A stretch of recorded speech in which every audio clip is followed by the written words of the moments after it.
Right, good morning everybody. It is just gone 10 a.m. on Friday the 11th of October. Yeva and I got into Inverness Marina last night at about 3 o'clock in the morning. So it's a little bit slow this morning. But we had a good trip down from Wick and saw the Northern Lights again on the way in, which was super cool. So I want to give you guys a little update on the situation.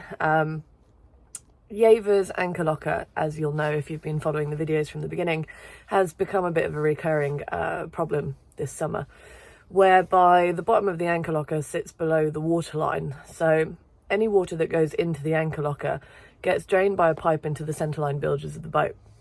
Now, it's been an issue that I've battled with during the summer sea trials, with the boat suffering floodings more than once when bilge pumps have burnt out from working too hard to try and keep the water out that's coming in. Certainly when taking waves bow on, the bow itself, I mean the whole freeboard of the boat is only about a metre off the waterline, so she sits pretty low as it is. It doesn't take a lot of swell or waves or chop before the anchor locker starts letting in quite a lot of water. So I've sort of struggled around it for the summer, and it's caught me off guard and put me in some pretty rough situations a couple of times where bilge pumps have failed from working too hard, and I've had to manually pump until I could get out of the conditions that I was in, or run from them and rewire new bilge pumps in. So I put a new bilge pump in Norway, in Ålesund, before I came across to Shetland. And leaving Shetland last week, I tried to get down to the sort of northeast coast of Scotland, which you'll have seen if you were following the tracker didn't happen. I was beating into conditions again. The bilge pump was working non-stop, and after about 7.5, 8 hours, burnt out and ultimately failed. It's been short-circuiting ever since. So I ended up diverting to Fair Isle in order to get out of the conditions that were just building and getting worse and worse. And then I diverted again to Wick the next day to be able to keep the swell and the waves out there beam on. And then I was in Wick contemplating what to do next. So the problem at the moment obviously is that it's October, so the season is well and truly over. We have, for the first time in recorded history, 3 hurricanes in the North Atlantic at the same time in October, and another one on its way. Which is unprecedented and is a clear sort of sign of climate change and how quickly our weather systems are changing and deteriorating, and patterns are becoming more and more unstable. It's taken me longer than I would have expected to get from Shetland to the north coast of Scotland, not just because of the anchor locker flooding, but also because of these pressure systems and trying to weather route around the systems to keep the boat afloat, essentially, has been quite a challenge. So we've made it to Inverness, and this is where the route is going to end for Yeva and I for this summer, which is a shame. I'm disappointed about it, but my shore team have advised me that the safest way of getting Yeva and I back home now is to put her on a truck.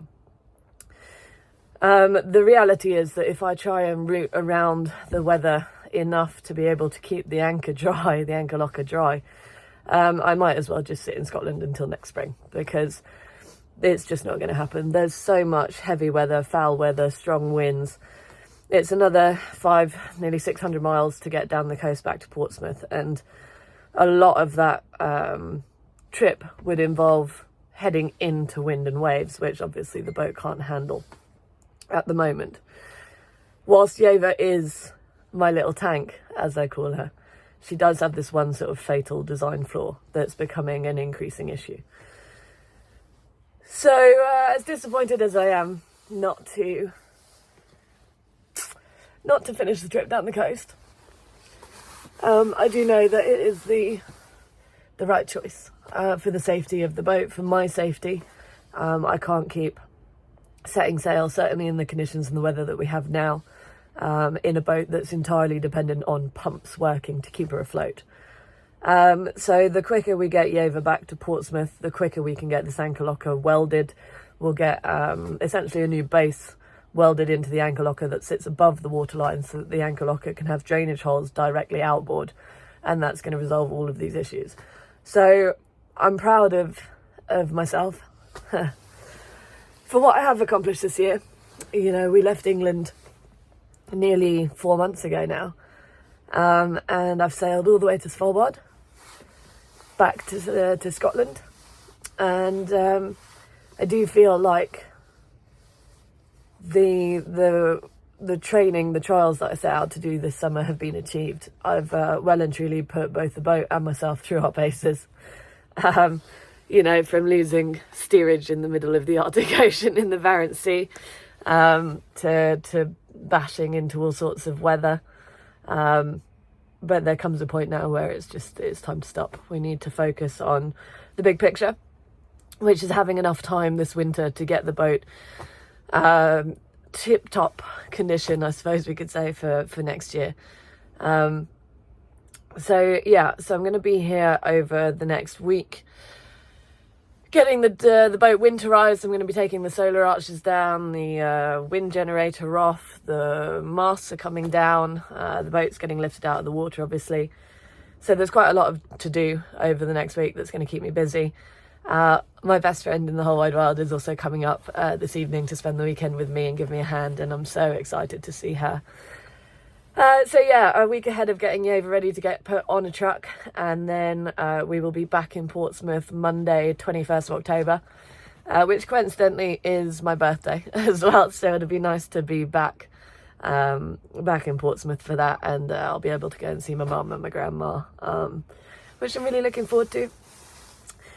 So, although as a personal achievement, it does feel disappointing not to finish the last leg, this really is the safest call for both myself and the boat, and I'm looking forward to rectifying this issue. There's been a couple of issues that we found throughout these trials and training this summer, so the sooner we get back to base, the sooner I can get Yeva sorted and make her an even better vessel than she already is. And then we'll put our best foot forward to get out there for some more winter training and take on the circumnavigation next year. So I want to say a huge thank you to my partners at capital.com, all of my sponsors, obviously, and you guys at home watching these videos, supporting me, cheering me on. It's meant the world to me this summer, all of your support. And rest assured that throughout the winter months, the videos will keep coming. I'll keep you all posted on what I'm doing. And onwards.